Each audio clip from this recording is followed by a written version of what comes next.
Hello students, myself Pooja Deshmane, and today we are going to continue our next chapter of the pharmacology.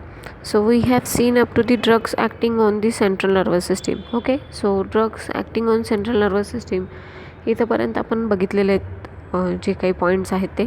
Now we moving towards the next systems. Okay, so याच्यामध्ये आता next chapter जे आहेत त्याच्यामध्ये respiratory असेल, कार्डिओव्हस्क्युलर असेल, chemotherapy असेल. So these systems we are going to study in detail. Okay, so first today we are going to start with the drugs acting on the respiratory system, or which is also called as the analeptics, ज्याला analeptics असं सुद्धा बोललं जातं. Okay, so the drugs acting on the drugs acting on the respiratory system म्हणजे respiratory सिस्टीमचे disease कोणते आणि त्याच्यासाठी आपण कोणते ड्रग्स यूज करतो. Okay, so these basic things we are going to study in this chapter.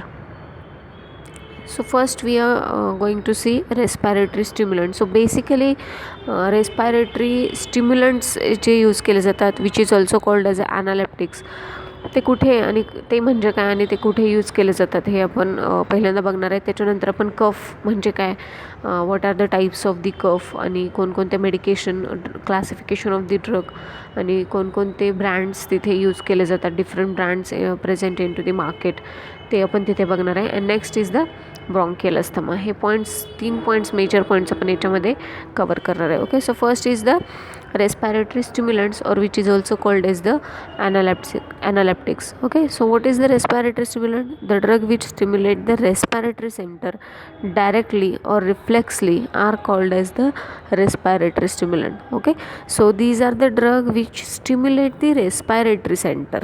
Okay, so obviously respiratory stimulant हे majorly हे कधी यूज केले जातात, when there is a depression of the respiratory system, म्हणजे जिथे depression झालं असेल, म्हणजे ब्रॉन्को कन्स्ट्रिक्शन झालं असेल, in such cases it is majorly use. So these are the drug which stimulate the respiratory system directly, म्हणजे डायरेक्टली सेंट्रली ते act होऊन रेस्पायरेटरी सिस्टीमला स्टिम्युलेट करतात. Or might be these are reflexly, म्हणजे एखाद्या ट्रिगरला reflex म्हणून सुद्धा ते ॲक्शन दाखवतात. लक्षात आलं? तर डायरेक्टली ॲक्शन दाखवतात म्हणजे काय, डायरेक्टली सेंट्रली ते ॲक्शन दाखवतात सेंटरला, रेस्पायरेटरी सिस्टीमच्या सेंटरवरती. ऑर रिफ्लेक्सली म्हणजे काय, these are response to some trigger, एखाद्या ट्रिगरला ते रिस्पॉन्स देत असतील. So in both cases these are act as a stimulant. Okay, so these are the drug which stimulate the respiratory system directly or reflexly are called as a respiratory stimulant. Okay, so respiratory stimulant increases the urge, which is nothing but the willingness, urge to the breathing. So हे respiratory stimulant basically काय करतात, these improves or increase the breathing अर्ज. Okay, ब्रीदिंगची अर्ज वाढवतात आणि ultimately त्याच्यामुळे काय होतं, देर is a increase in the breathing. त्याच्यामुळे ब्रीदिंग इन्क्रीज होतं आणि जो काही तिथे ब्रीदिंग होत नाही व्यवस्थित किंवा व्यवस्थित ऑक्सिजन पुरत नाही, हा जो तिथे एक डिसऑर्डर असतो तो तिथे काय होतो, दूर होतो. Okay, so respiratory stimulant are use in the treatment of a respiratory failure. Respiratory फेल्युअरमध्ये ऑब्व्हियसली हे यूज केले जातात. So these also stimulate this CNS These also stimulate the CNS, causes increase in the respiratory rate and the tidal volume. Okay, so जसं मी बघितलं respiratory failure, it is the ज्याला आपण म्हणू शकतो रिफ्लेक्सली, म्हणजे रेस्पायरेटरी फेल्युअर झालेलं आहे. In such cases this stimulate the respiratory system, और this can be stimulate the central nervous system, ज्याला आपण डायरेक्टली म्हणू शकतो इन्क्रीजेस द, म्हणजे डायरेक्टली सेंट्रल नर्वस सिस्टीमवरच्या रेस्पायरेटरी जो एरिया आहे तिथे, म्हणजे जिथून रेस्पिरेशन कंट्रोल होतं त्या एरियावरती ते स्टिम्युलेट, तो एरियालाच ते स्टिम्युलेट करून काय करतात, रेस्पायरेटरी रेट इन्क्रीज करतात. आणि टायडल व्हॉल्यूम म्हणजे काय, the quantity of the air taking during the inhalation or the exhalation, that is the volume, म्हणजे किती क्वांटिटीमध्ये ऑक्सिजन घेतला जातो आणि कार्बन डायऑक्साईड एक्झेल केला जातो आहे, that is the tidal volume. So हे काय करतात अल्टिमेटली, एकतर ते रेस्पायरेटरी फेल्युअरमध्ये यूज केले जातात, which is nothing but the reflexly, and directly means the stimulate the central nervous system. So ultimately what happen, respiration rate also increases as well as the tidal volume also increases. So tidal volume वाढला म्हणजे काय, oxygen intake capacity वाढली आणि carbon dioxide exhale capacity वाढली, that is the breathing ultimately तिथे काय झालं, improve झालं. Okay, So next is the classification. So there are totally basically only two classes are there, that is the reflex stimulant म्हणजे रिफ्लेक्सला जे action दाखवतात such kind of a drug, and analeptics which are act centrally, which is nothing but the CNS stimulant. Okay, so reflex stimulant are nothing but the ammonium chloride, ammonia, or the ipecac, which we have studied into the pharmacognosy, and analeptics are the doxapram, prethecamide, and the nicotinamide. So these are the centrally acting drugs which are generally used in a emergency conditions we can say. Okay, emergency कंडिशनमध्ये हे use केले जाऊ शकतात.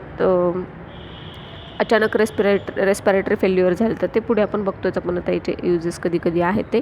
Okay, so therapeutic uses याचे म्हणजे ॲनालेप्टिक्सचे. I am talking about the only analeptics, not the drug use in a cough और drug use in a bronchial asthma. फक्त ॲनालेप्टिक्स इथे आपण बघतोय. ऑर द रेस्पिरेटरी स्टिम्युलंट म्हणजे काय, all of a sudden if a person fell down, okay, आणि त्याचं रेस्पिरेशन व्यवस्थित होत नाही, and if it is not a congestive और we can say the heart attack, so then we can provide the such kind of the drugs. Okay, so therapeutic uses, these are nothing but the hysterical use in a hysterical fainting, which is nothing but the sudden and brief loss of the consciousness. So reflex stimulants can be used in such condition. Okay, so hysterical fainting झालं म्हणजेच काय झालं, brief loss of consciousness. Okay, loss and brief म्हणजे थोड्या काळासाठी किंवा अचानक झालेला जो अनकॉन्शियसनेस आलेला आहे त्या कंडिशनला काय केले जातात, त्याला काय म्हणलं जातं, hysterical fainting. And reflex stimulant drugs can be used in such condition. Next one is the hypnotic poisoning, drowning, suffocation, acute respiratory failure, post-operative respiratory insufficiency. In such cases, analeptics can be used, or we can say the CNS stimulant drug. Okay, means the drugs which are directly stimulate the central nervous system, or the directly stimulate the respiratory center into the central nervous system. Okay, so hypnotic poisoning झालं असेल, drowning असेल, suffocation, respiratory failure, किंवा after operation म्हणजे surgery झाल्यानंतर जर respiration होत नसेल व्यवस्थित, in such cases CNS stimulants can be used. Okay, so these are the therapeutic uses of the respiratory stimulants. Okay, so only one drug is there, which is nothing but the doxapram. Okay, which have a brand name which is nothing but the Caropram. Okay, so these are majorly used in a post-operative respiratory depression and acute respiratory failure. Okay, so the dose is, see, I am telling the dose, but obviously you have to mug up the things. या गोष्टी तुम्हाला पाठ झालेल्या असायलाच पाहिजे. Brand name you can search, जर तुम्हाला अजून रिसेंट किंवा सोपे अजून ब्रँड नेम मिळत असतील, you can write it down when you are writing the notes. Okay, search करा तुम्ही, आणि जर तुम्हाला अजून सोपे कोणते मिळत असतील तर तुम्ही ते लिहू शकता, no issues. So the dose should be given 0.5 to 1.5 milligram per kg body weight. Intravenous injection also can be given if necessary, may be repeated hourly, or 2 to 5 milligram per minute IV infusion, or 1.5 to 4 milligram per minute IV infusion should be given. And adverse effect are the convulsion, alteration in BP, hyperpyrexia in a genital or the perineal region किंवा genital region जो आहे तिथे हायपरपायरेक्झिया म्हणजे temperature वाढल्याचा feel येतो. Okay, so these are some adverse effect, you should be go through it. Okay, so this is about the respiratory stimulant. Next one is the cough. Okay, so in detail we are going to study the what is the cough, what kind of a drug should be used into this, what are the reason for the cough, what type of the cough are there.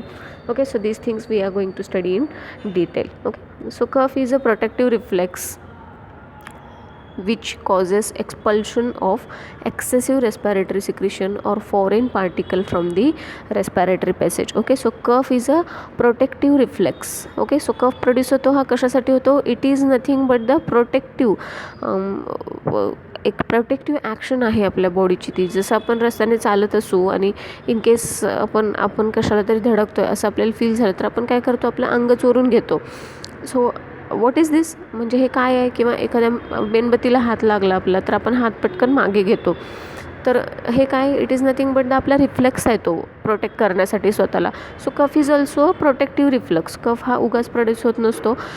It is nothing but the protective reflex which causes the expulsion of, जे काय करतं expulsion करतं म्हणजे बाहेर काढतं excessive respiratory secretion. जे excessive respiratory secretion आहेत which may be due to the presence of the foreign particle और there R many kind of the reasons for this, there are many trigger for this, maybe infection is there, okay, reason whatever it may be, but एका कोणत्या तरी रिझनमुळे तिथे काय होतं excessive respiratory secretion होतं. जे जे कशासाठी होतं, it is as a protective reflex असतं ते foreign particle from the respiratory passage. किंवा फॉरेन पार्टिकल जरी गेला असेल, सपोज डस्ट गेला किंवा कधीतरी नाकात ड्रायव्हिंग करताना तुम्ही ऑब्झर्व केलं असेल नाकात काहीतरी मच्छर वगैरे जातो. सो त्यावेळी काय होतं स्नीझिंग होतं, फास्ट स्नीझिंग होतं. सो बॉडी काय करत असते, रेस्पिरेटरी सिस्टीम काय करत असते, to try to throw it out through the coughing. Okay, cough होऊन ते पटकन बॉडीच्या बाहेर काढण्याचं ते प्रयत्न करत असतं. Okay, so this is about the cuff. Okay, so cuff is a protective reflex which causes the expulsion of the excessive respiratory secretion. Okay, protective reflex असतो जो काय करतो एक्सपल्शन करतो जो excessive respiratory secretion झालेला आहे or foreign particle from the respiratory passage. Okay, so it occurs due to the stimulation of, obviously जसं मी सांगितलं उगाच कफ होत नसतो, there is a triggers. Okay, triggers असतात तिथे, मे बी कोल्ड असेल, moist air असेल. Okay, so these are the things which may be responsible for formation of the cuff or mucus. Okay, so first one is the mechano or the chemoreceptor trigger in throat or the respiratory path. मेकॅनिको म्हणजे काय, जसं मी सांगितलं mechanical असेल म्हणजे जसं मी example दिलं की driving करताना नाकामध्ये चिलट गेलं किंवा तर in such cases that is the mechanical. आणि केमोरिसेप्टर ट्रिगर म्हणजे कोणताही व्हायरल इन्फेक्शन असेल किंवा दुसरा कोणता तरी ट्रिगर असेल इन टू द थ्रोट और दी रेस्पिरेटरी पाथ, थ्रोटमध्ये किंवा रेस्पिरेटरी पाथमध्ये. सपोज कोल्ड एअर असेल, बऱ्याच जणांना कोल्ड एअरचं इन्फेक्शन असतं, तर कोल्ड एअर झाल्यानंतर काय होतं कीमोरिसेप्टर ट्रिगर झोन स्टिम्युलेट होतो and there is a formation of the cough. Okay, the next is the stretch receptor in the lungs. लंग्समध्ये काय असतात स्ट्रेच रिसेप्टर असतात.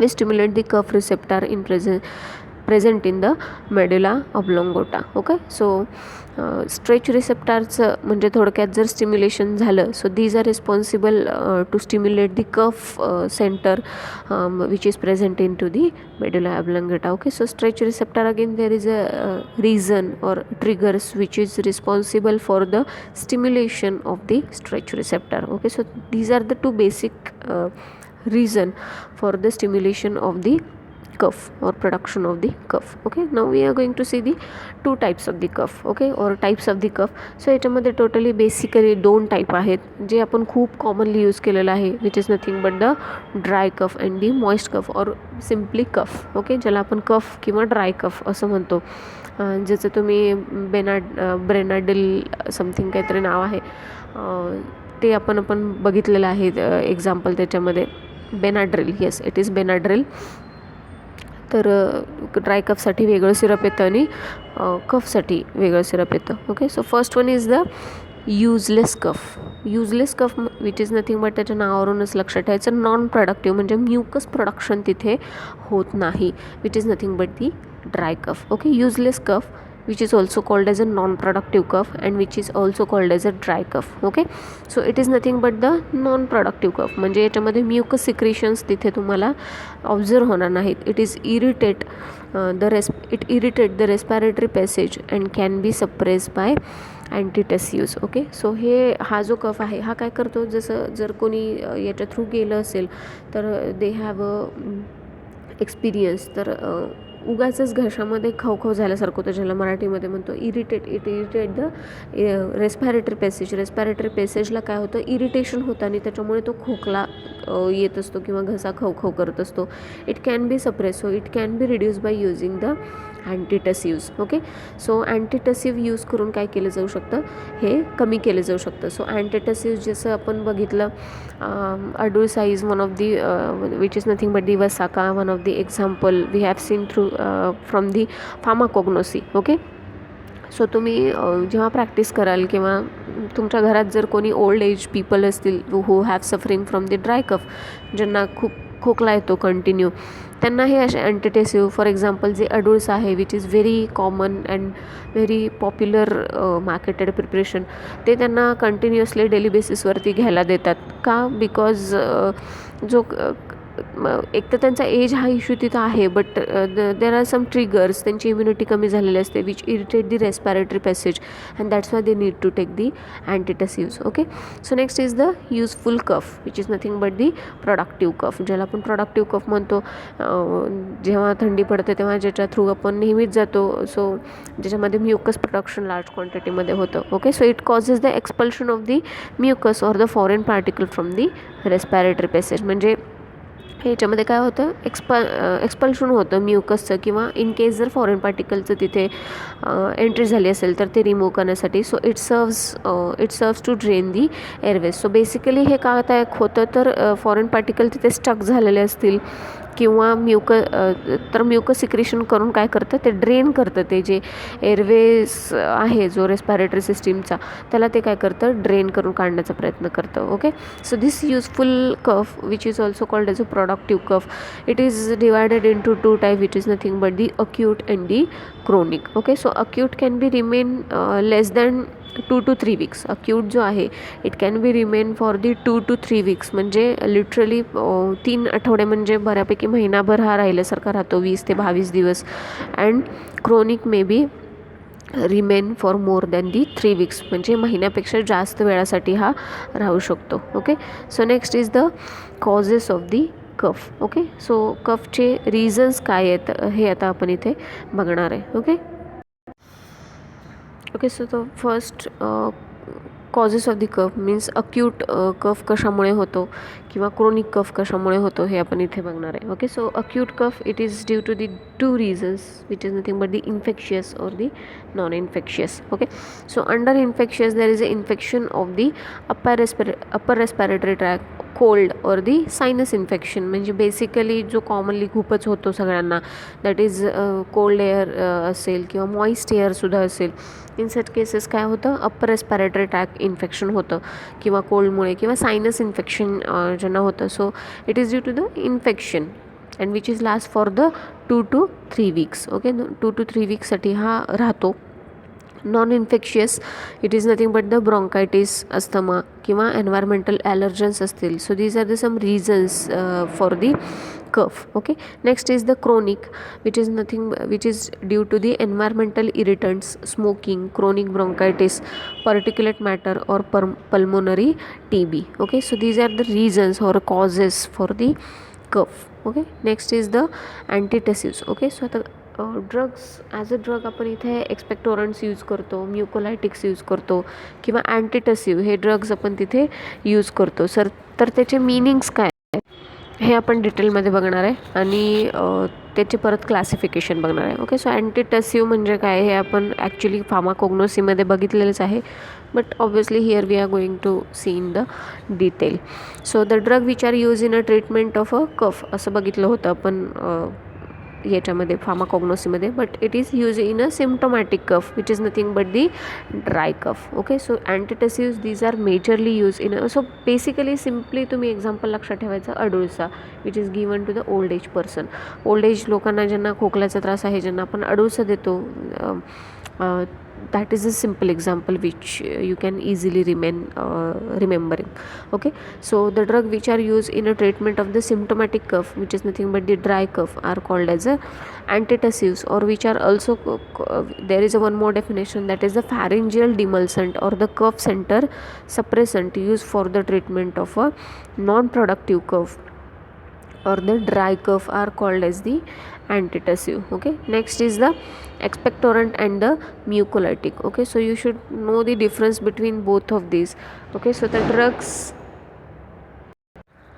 drugs which increases the watery secretion or reduces the viscosity of the mucus and promote the expulsion of the mucus in the productive cough are called as the expectorant. Okay, so एक गोष्ट लक्षात ठेवायची, antitussives are given in case of the dry cough. Okay, non productive cough मध्ये antitussives दिले जातात, but in case of a productive cough expectorants आणि mucolytics दिले जातात. परत आता एक्सपेक्टोरंट म्हणजे काय आणि म्युकोलायटिक म्हणजे काय हे आपण बघूयात. Okay, so the drugs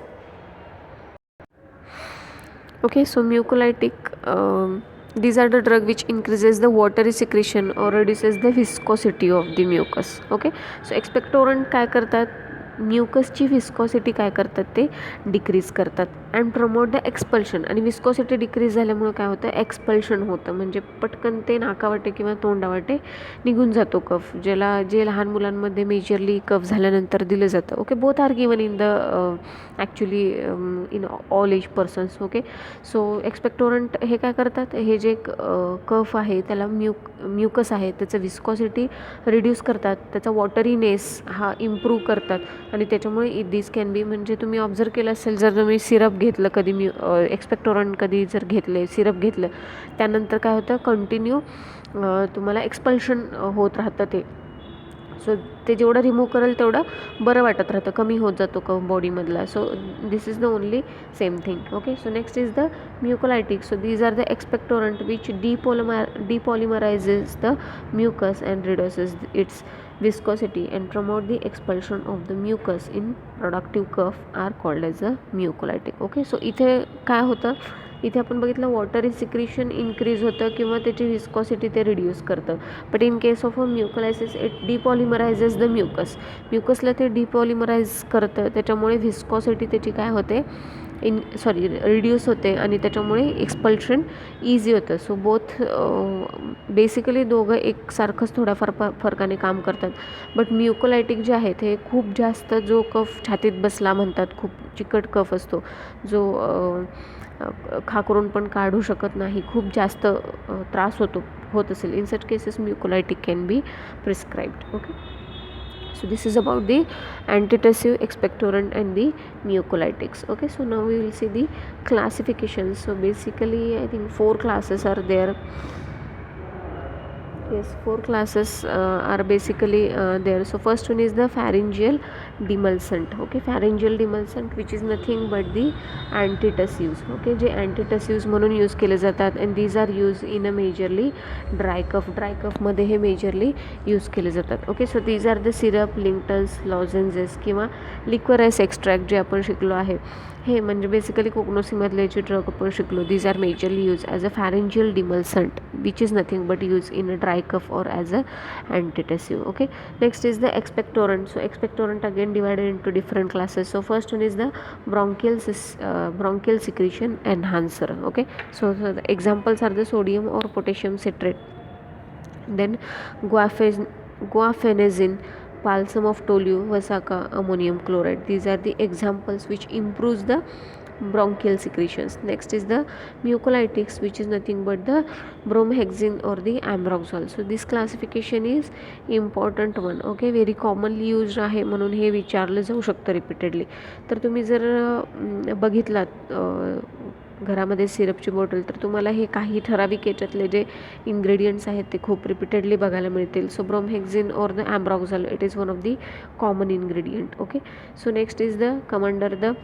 okay, so expectorant कॅटेगरीच्या अंडर 2च क्लास आहेत, that is the bronchial secretion and the bronchial secretion enhancer and the mucolytics. Okay, next third one is the antitussives which is nothing but the cough center suppressant. Okay, so antitussives आपण जे बघितले, these are non opioid, आपण non opioid बघितले होते. now we are going to see the opioid which are act on the central nervous system.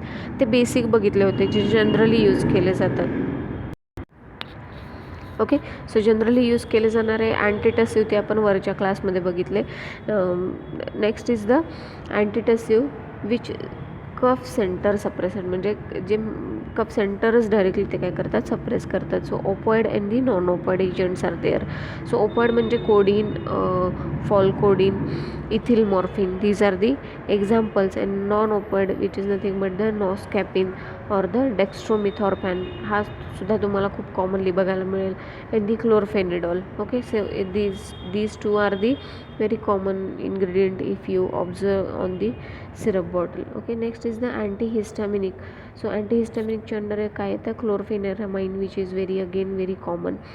डायफेनहायड्रामाइन, जे सर्दीची गोळी द्या म्हटल्यानंतर जे बेसिक कंटेंट असतात, किंवा पॅरासिटामॉल असेल किंवा टस्क्यू सारखे जे टॅबलेट्स असतील त्याच्यामध्ये तुम्हाला हे इन्ग्रेडियंट बघायला. Then the promethazine. So these are the very common ingredient. Antihistaminic म्हणजे हिस्टामाइनचं रिलीजच कमी होतं, त्याच्यामुळे ट्रिगर कमी होतो आणि त्याच्यामुळे अल्टिमेटली कफ तिथे रिड्यूस होतं. Okay, so this is the third class. And fourth one is the adjuvant antitussive, which are majorly used in a bronchodilator, which are nothing but the salbutamol and the terbutaline. Okay, so this is the classification of the drug which are used in a cough. Okay, कफमध्ये use केले जाणारे जे ड्रग्ज आहेत त्याचं हे classification आहे, which is very common drugs. Okay, next is the mechanism of action. So एकाच मेकॅनिझम ऑफ ॲक्शनच्या अंडर आपण डिफरंट क्लासेसचे डिफरंट मेकॅनिझम ऑफ ॲक्शन बघणार आहे. Okay, so pharyngeal demulcent soothe the throat and reduces the impulse from inflamed irritated pharyngeal mucus, thus provide the symptomatic relief from the dry cough. Okay, so pharyngeal demulcent काय करतात, these are soothen out the throat. okay, थ्रोटला जो irritation होत असतो ते soothen out करतात आणि impulse जी येते, जे इन्फ्लेम किंवा इरिटेटेड फॅरेंजियल असतात त्याच्यामुळे जी खोकल्याची इम्पल्स ज्याला आपण म्हणतो ती येते, त्याच्यापासून ते काय करतात, सिम्प्टोमॅटिक रिलीफ देतात आणि अल्टिमेटली ड्राय कफमध्ये तिथे रिलीफ मिळतो. Okay, expectorant are increases the bronchial secretion आपण बघितलं, or reduces the viscosity by facilitating the removal of the coughing. Expectorant basically काय करतात, जसं आपण बघितलं म्हणजे डेफिनेशनमध्ये जे तुम्ही राईट केलं तेच इथे तुम्हाला लिहायचं आहे. That is these are increases the bronchial secretion or these are reduces the viscosity. Okay, next is the antitussive. okay, so these are act by suppressing the cough center centrally. okay, centre nervous सिस्टीममध्ये जे cough centre आहे त्यालाच ते काय करतं, suppress करतं आणि तसं ते ॲक्शन दाखवतं. So opioid drugs act as a agonist of opioid receptor that suppress the cough centre. Okay, so opioid drugs जे आहेत ते काय करतात, ॲज अ अगोनिस्ट काम करतात, म्हणजे ओपाइड रिसेप्टरला बाइंड होतात आणि त्याची ॲक्शन ते इम्प्रूव्ह करतात. Non opioid and the antihistaminic does not suppress the cough centre but give the antitussive action through their sedative and the anticholinergic effect. Okay, so non opioid काय करतात, ओपाइड जे रिसेप्टर आहेत त्याला बाइंड होतात आणि त्याची ॲक्शन इम्प्रूव्ह करतात. So अँटीटिसिव्ह action तिथे आपल्याला ऑब्झर्व होते. बट नॉन ओपाइड काय करतात, नॉन ओपाइड आणि antihistaminic these are not suppresses the cough centre. Cough सेंटरला ते सप्रेस करत नाहीत, पण ते काय करतात, अँटीकोलिनर्जिक ॲक्शन दाखवतात, कोलिनर्जिक ॲक्शनला ब्लॉक करतात आणि काय करतात, सिडेटिव्ह ॲक्शन म्हणजे झोप येते बरेच वेळा, तर ते काम काय करतात, नॉन ओपाइड ड्रग करतात. Okay, next is the mucolytic, ज्याच्यामध्ये अगेन सेम डेफिनेशनच लिहायचं आहे. This causes the depolymerization of the mucopolysaccharides present in the mucus. Okay, म्युकसमध्ये जे म्युकोपॉलिसॅक्राइड्स आहेत त्याचं डिपॉलिमरायझेशन करतात, त्याच्यामुळे म्युकसची विस्कॉसिटी काय होते तिथे रिड्यूस होते and it causes the loosening of the mucus to facilitate the expulsion through the cough. Very simple. So याच्यामध्ये आपण काही एक्झाम्पल्स बघणार आहे with its brand name. So codeine which is nothing which have a brand name Mits linctus codeine और Corex, Tossex, ascoril C or the fencidil. okay, so these are the brand names. so non productive dry कफमध्ये हे use केले जातात. So कोणत्या फॉर्ममध्ये ते use केले जातात, as a linctus and the syrup. Okay, linctus म्हणजे काय वगैरे तुम्ही सुटिक्समध्ये शिकूनच घ्याल. ओके, सो लिंक्टस फॉर्ममध्ये किंवा सिरप फॉर्ममध्ये हे दिले जातात. So 15 to 30 milligram 3 to 4 time dose दिला जातो. जसं आपल्याला माहिती सिरप जे आहेत ते majorly 3 times in a day prescribe केलेले असतात. Okay, so adverse effect are the dependence. See codeine is a opioid drug आणि opioid is nothing but the सीनेसवर ॲक्ट होतो, म्हणजे ऑब्व्हियसली त्याचा डिपेंडन्स हा इफेक्ट तुम्हाला तिथे दिसणार. त्याच्यानंतर यूज करून करून त्याचा यूज काय म्हणतात त्याला, डिपेंडन्स होतो, म्हणजे तर घेतल्याशिवाय बरंच वाटत नाही असं एक मेंटल हॅबिच्युएशन तिथे होऊ शकतं.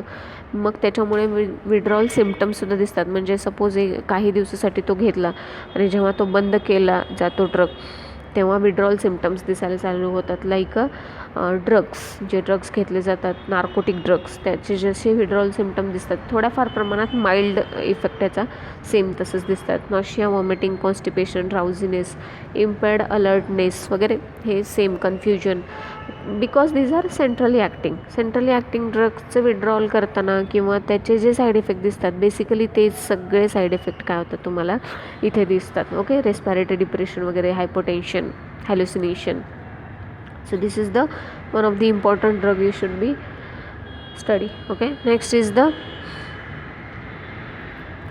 नास्कोपेन which is nothing but the non opioid drug, जो नॉन ओपॉइड ड्रगच्या अंडर येतो आणि सिरप फॉर्ममध्ये, हा सुद्धा नॉन प्रोडक्टिव्ह कफमध्ये यूज केला जातो. सिरप फॉर्ममध्ये 15 to 30 मिलीग्रॅम डोस दिला जातो 3 to 4 times in a day. Headache and nausea is the side effect. Next is the dextromethorphan, which is very commonly used ingredient from the drugs और दी syrups, जे cough syrup असतील किंवा सर्दीसाठी झालेले टॅबलेटसुद्धा तुम्ही बघू शकाल. ओके, सो आलेक्स, टस्क्यू हे खूप कॉमन नेम आहे. ॲस्कोरिल तुम्ही बघितलं पण असेल. टोसिक्स डिमार, Grilinctus, these are very common brand name of this. Okay, so हे कोणकोणत्या फॉर्ममध्ये असतात? लॉजेंजेस, सिरप आणि SG कॅप्सूल म्हणजे सॉफ्ट जिलॅटिन कॅप्सूल, या फॉर्ममध्ये ते अवेलेबल असतात. 10 to 20 मिलीग्रॅम एव्हरी 4 hour और 30 मिलीग्रॅम एव्हरी 6 to 8 hour हा त्याचा डोस असला पाहिजे. Dizziness and GI disturbances are the side effects. Next ह्याच्या अंडरच हे आहे. थर्ड वन डेक्स्ट्रोमिथोफॅनच्या अंडरच हे आहे. ओके, नॉन प्रोडक्टिव्ह कपमध्ये जे यूज केलं जातं. नेक्स्ट इज द क्लोरफेनिरामाइन, जी तुम्ही बघाल पॅरासिटामॉलसारख्या टॅबलेट, सर्दीसाठी टॅबलेट पाहिजे पॅरासिटामॉल कंटेनिंग, तर त्याच्यामध्ये क्लोरफेनिरामाइन जे आहे हे तुम्हाला खूप कॉमनली ऑब्झर्व होईल. आणि याच्यापेक्षा सोपे इथे जे दिले आहेत, चेरी कॉफ और द सॉल्विन कोल्ड, याच्यापेक्षा सोपे ब्रँड नेम असलेले तुम्हाला अजून मिळतील नावं, तुम्ही सर्च करू शकता. Okay, so dry cough associated with the allergic state, allergy dry cough आहे आणि ॲलर्जिक आहे असं असेल, in such cases it should be given. So syrup as a syrup it should be 2 to 5 milligram 3 to 4 times per day. Sedation, परत reduces alertness or the dry mouth, these are the side effects. Next is the diphenhydramine, which is nothing but the Benadryl, which is very common example. So it is again same use, याचा आणि याचा same use आहे. Dry cough associated with the allergic state, in such cases it can be used. The dose should be 15 to 25 milligram 3 to 4 times in a day. Sedation, reduce alertness and the dry mouth, तुम्ही actually experience केलं असेल, cough syrup घेतल्यानंतर तोंड कोरडं पडतं, ड्राउझीनेस feel होतं, म्हणजे झोपाळ्यासारखं होतं. ओके, सिडेशन, ज्याच्यामुळे अलर्टनेससुद्धा रिड्यूस होतो. Next is the guaifenesin, which is Cofarest और the Ascoril. So expectorant, as expectorant हे काम करतं, म्हणजे ॲलर्जीज इथे ते कमी करत नाही, फक्त ॲज एक्सपेक्टोरंट काम करतं. सिरप 50 to 100 मिलीग्रॅम, म्हणजे याचा डोस कंपॅरेटिव्हली जास्त द्यावा लागतो, 2 to 3 times in a day. Gastric upset होतं, स्किन रॅश होण्याचे चान्सेस असतात. Next is the bromhexine, which is again very common example. So bromhexine, ब्रोझहेडेक्स, गिलिंगटस BM और द चेस्टॉन, म्हणजे एक्सपेक्टोरंट म्हणून ते तसं लिहिलेलं असतं. Okay, so as a mucolytic हे काम करतं in a productive cough. Okay, so tablet आणि लिक्विड फॉर्ममध्ये हे बोथ अवेलेबल असतं. Dizziness, GI disturbance, headache, sweating और the skin rash, these are the adverse effect. Next is the ambroxol, again same. तुम्ही थोडंसं जरा बघितलात थोडंसं तर खूप लक्षात येईल तुमच्या इझिली की हे इन्ग्रेडियंट्स खूप कॉमनली यूज्ड आहेत, बिकॉज कफ सिरप हे खूपच कॉमनली यूज केले जातात. Okay, so Ambrodil, 1L-X, Solvin cold, Mucolite हे and the Mucolite is from the Cipla I think, and the Levotra A. So levocetirizine with ambroxol असं that is the Levotra A. So as a mucolytic in a productive कफमध्ये हे use केलं जातं. So dose म्हणजे tablet, capsule आणि syrup या तिन्ही फॉर्ममध्ये हे अवेलेबल आहे. So 60 to 120 milligram dose 2 to 3 divided डोसेसमध्ये दिला जातो. Mild GI effect, allergic reaction होण्याचे चान्स असतात, which is nothing but the running nose और increase tears in the eye. हे ड्रग्स घेतल्यानंतर हे काही साईड इफेक्ट्स आहेत आणि sometime might be again I am saying that is you may feel those things. Okay, जसं की काही ड्रग्स घेतल्यानंतर running nose, continue nose run. So reason is these are act as a expectorant, but majorly खूप जास्त प्रमाणात जर running nose होत असेल किंवा डोळ्यातून पण पाणी येतं, so these are the come under the adverse effect. This is about the cough. Okay, so we have started the chapter which is nothing but the drugs acting on the respiratory system. त्याच्यामध्ये respiratory स्टिम्युलंट्स म्हणजे काय त्याचं classification आपण बघितलं आणि एक drug त्याच्या under आपण बघितला. नेक्स्ट इज द कफ म्हणजे काय, what are the causes of the cough, what are the types of the cough, classification of the drugs use in a cough आणि काही ड्रग्स त्याच्या अंडर आपण बघितलेले आहेत. Okay, as well as we have seen the mechanism of action of the different classes. Okay, so here we complete the cough. Now next लेक्चरमध्ये आपण bronchial asthma म्हणजे काय बघणार आहे, त्याच्या अंडर येणारे ड्रग्स हे आपण डिटेलमध्ये तिथे बघणार आहे. ओके, सो हे जे नोट्स आहेत ह्या नोटबुकमध्ये तुमच्या लिहिलेल्या असायला पाहिजेत. I think may be there are chances to start our offline classes. मग त्यावेळी तुम्हाला नोटबुक रिटर्न असेल तरच तुम्हाला अलाऊ केलं जाईल practical and all sessions. Okay, so आता फर्स्ट इयर आणि सेकंड इयर असं दोन्हीचं म्हणजे पकडून तुम्हाला आता त्यानुसार ट्रीट केलं जाईल. तुम्हाला समजतं आहे ना मी काय म्हणते. ओके, सो थोडंसं अभ्यास करायला चालू करा. जेव्हा कॉलेज चालू होईल डायरेक्टली टेस्ट चालू होतील. So hopefully be prepare for all of these things. Okay, thank you.